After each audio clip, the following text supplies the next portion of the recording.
Hello la población. ¿Cómo estás este cuarentena? Je suis très excitée. J'ai mis des petites lunettes de soleil parce que avec mes potes on est allé au bar et il y avait du soleil. C'est totalement faux car je ne sors pas chez moi depuis 2 semaines. Bref, aujourd'hui on va faire une vidéo que vous avez beaucoup kiffé. Je vérifie que rien ne cloche sur ma face. On va faire une vidéo que vous avez beaucoup kiffé qui est je réponds à vos questions indiscrètes numéro Tosa. Parce que vous avez kiffé la première et du coup je me suis dit on va faire une deuxième en fait. Donc je jure sur le serment comme on fait à la police, je jure de dire la vérité, toute la vérité. Donc c'est parti pour cette petite vidéo, si vous avez envie de la découvrir, let's go. Oh, je suis allée à la pharmacie tout à l'heure, je vous ai pas raconté, je suis sortie dans le monde extérieur, ça m'a fait un bien fou. J'ai vu personne à part la pharmacienne. Est-ce que t'as déjà eu un partenariat qui a mal tourné? Alors, j'ai jamais eu de partenariats qui ont mal tourné en mode je m'engueule avec la marque et tout. J'ai eu en revanche des partenariats, j'en ai un dans ma tête, j'en ai pas non plus 150 000, qui ont été compliqués à réaliser parce que ma vision n'était pas la même que la marque, que celle de la marque. Je vais pas dire le nom de la marque parce que je travaille plus avec eux, c'est bon c'est fini, on a coupé les ponts et tout. Mais j'ai pas non plus envie de la faire de la mauvaise pub parce que ce qu'ils vendent j'aime bien, c'est des vêtements et je porte encore ces vêtements. Mais du coup oui, en fait quand on fait des vidéos sponsorisées et tout, on doit d'abord envoyer une première version à la marque pour qu'ils valident parce que c'est quand même leur image et tout, faut qu'ils valident. Moi je vais faire une vidéo, je l'avais envoyée et il m'avait dit non, nous on veut plus un truc comme ça et tout. J'ai dit ok, je vais la refaire. Il m'a dit alors non, là tu prononces mal ce mot, il faut le refaire avec un peu plus de sourire. Alors moi j'ai dit ouais mais moi j'aime bien quand c'est comme ça. Il m'a dit non, il faut faire comme on dit. Du coup avec mes agents on était en mode oh. Bref, la vidéo on s'est entendu et tout. Et une autre fois, je devais faire des stories. J'étais allée dans leur magasin, j'avais fait des stories. Et en fait,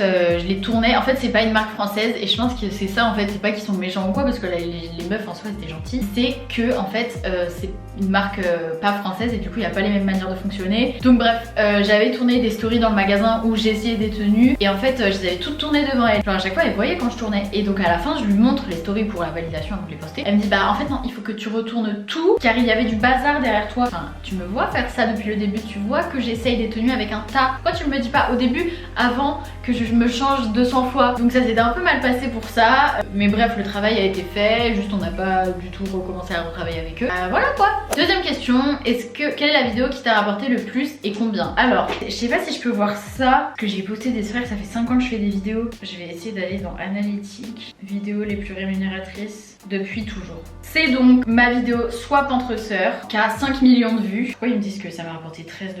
C'est faux. Ah non, qui a 5 millions de vues et que ça m'a rapporté 5 000 €. Donc voilà, c'est cette vidéo là. Est-ce que t'as déjà eu des rencontres avec des abonnés qui étaient gênants? Alors, en général, j'ai pas une rencontre comme ça qui me choque, mais je vais quand même vous parler des petits trucs croustillants parce que c'est un peu le thé cette vidéo. Il y a beaucoup d'abonnés qui sont super cool, qui viennent, qui discutent machin.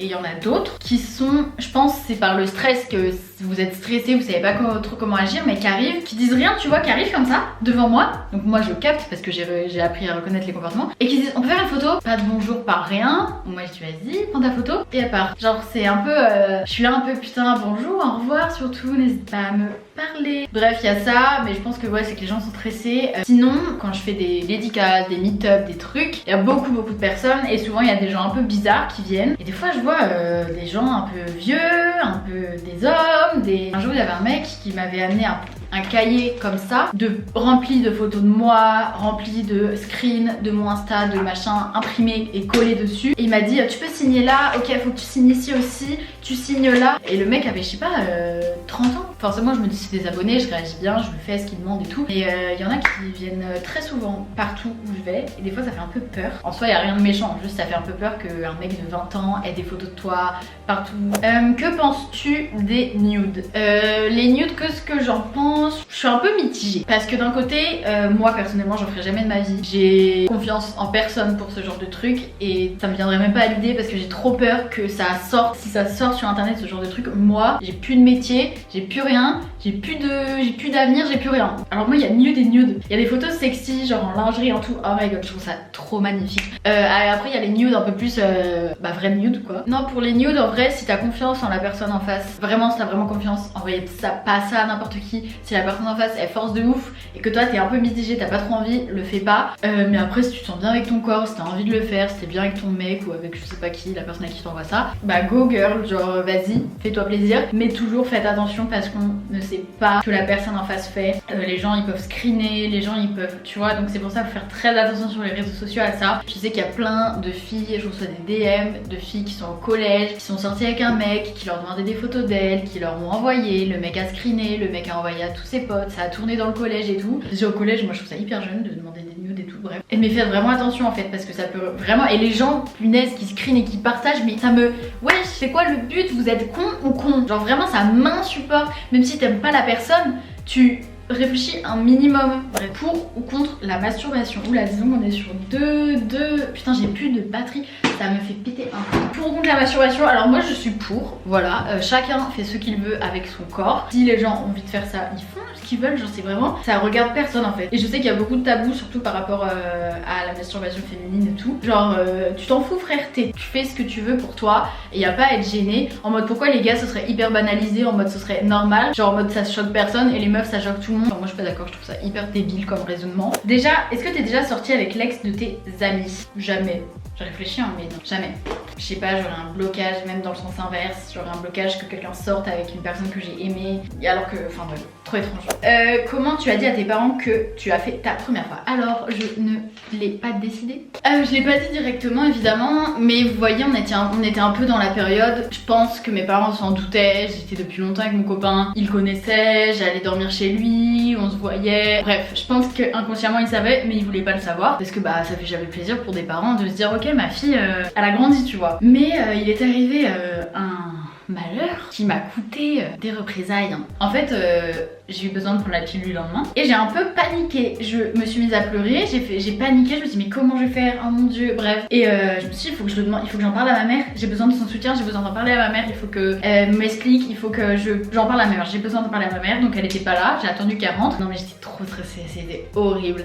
Et là je suis descendue, mon père était pas là et je lui ai dit maman faut que je prenne la pilule le lendemain, blablabla. Et moi je m'attendais trop à ce qu'elle me dise ok t'inquiète on va à la pharmacie, t'inquiète et tout.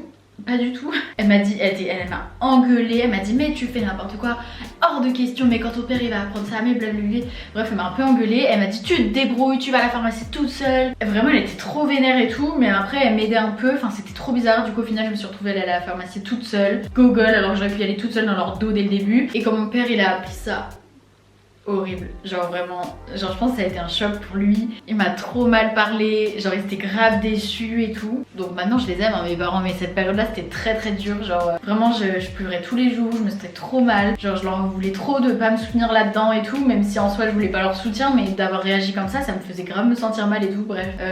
Donc ouais ça s'est un peu mal passé quand ils ont appris ça. En même temps j'avais un peu merdé, j'avais pas bien de prendre la pilule du lendemain et tout, mais je m'attendais un peu à qu'ils réagissent autrement quoi. Enfin mon père je savais qu'il allait réagir mal mais pas à ce point là. Ouais après on n'en a plus jamais parlé. Là j'ai grandi donc c'est plus acceptable. J'avais quel âge à cet âge là? À cette époque j'avais 17 ans je crois. Et du coup ils m'ont dit mais c'est trop jeune, mais blablabla. Voilà, ton plus grand regret. Mon plus grand regret, alors je pense que c'est pas une chose en particulier parce que moi je vis en me disant j'ai pas envie d'avoir des regrets. Si j'ai envie de faire un truc je le fais. Si je pense un truc, des fois je le dis pas parce que c'est pour le dire des gens, mais des fois je le dis, la plupart du temps je le dis. Bref j'ai pas trop envie d'avoir des regrets dans ma vie. Mais j'ai des regrets, c'est inconscient. Voilà, je ne peux pas contrôler mon caractère et je suis une personne qui est un peu naïve, trop gentille. Quand je suis attachée aux gens, je suis trop gentille parce que je laisse passer des trucs qu'il faudrait pas que je laisse passer. Je me retourne le truc en mode c'est moi la fautive et tout, bref. Donc mon plus grand regret je pense c'était d'avoir été trop gentille avec des gens qui méritaient une grosse claque, une grosse remise en pied, remise en...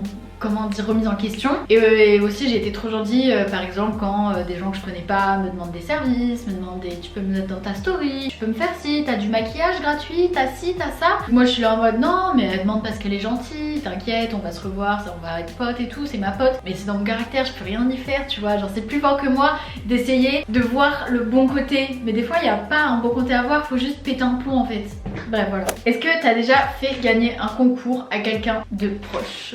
Je suis désolée, oh mon dieu, j'ai trop honte de vous dire ça. Il y a 2 ans, j'avais fait un concours avec je sais plus qui, mais pour faire gagner un iPhone. Mon père il voulait un nouvel iPhone.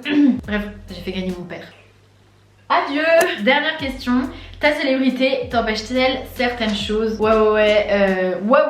Non, oui, ma célébrité, elle m'apporte beaucoup de choses. Elle m'apporte de vivre des trucs incroyables que tout le monde peut... Enfin, ma célébrité, je déteste te dire ça, mais... Ouais, elle m'apporte des choses de ouf, des trucs incroyables et tout, mais elle m'apporte aussi beaucoup de... Prenons un exemple, quand je veux rencontrer des nouvelles personnes. Imaginons, je vais m'inscrire sur un site de rencontre. Bon, c'est pas du tout mon style, donc je le ferai pas. Mais je le fais pas d'une grande partie parce que je sais que les gens ils vont me reconnaître. Et j'ai pas envie d'être directement catégorisée en mode juste Zoé la youtubeuse, que les gens ils pensent ça. Alors il y en a qui pensent pas ça, mais moi je sais pas. Et dès que quelqu'un me vient me parler et me connaît, ça me met un blocage en fait. Et je me dis direct, je les classe dans la case abonné et il se passera jamais rien. C'est pour ça qu'en fait c'est super dur de connaître des nouvelles personnes, parce que même que ça soit en amitié, si les gens ils me parlent trop de ça, s'ils me parlent trop, ça va me saouler et je vais directement les mettre en mode ok, ils sont pas là pour moi, ils sont là parce que je suis cette personne. Alors que non, c'est moi des fois qui me débarque comme ça. Donc ouais, au niveau de la rencontre avec des gens, c'est un peu dur. Des fois genre là je me dis, il va sortir d'où mon prochain mec? Comment je vais le trouver? Enfin comment je vais savoir qu'il me... Enfin parce que tous mes proches que j'ai maintenant, je les connaissais de avant. Bon, je fais pas d'études parce que déjà il y a pas de truc qui me plaît et que je peux vivre de ma passion. Mais aussi, surtout, si je dois reprendre les études, je les ferai pas en France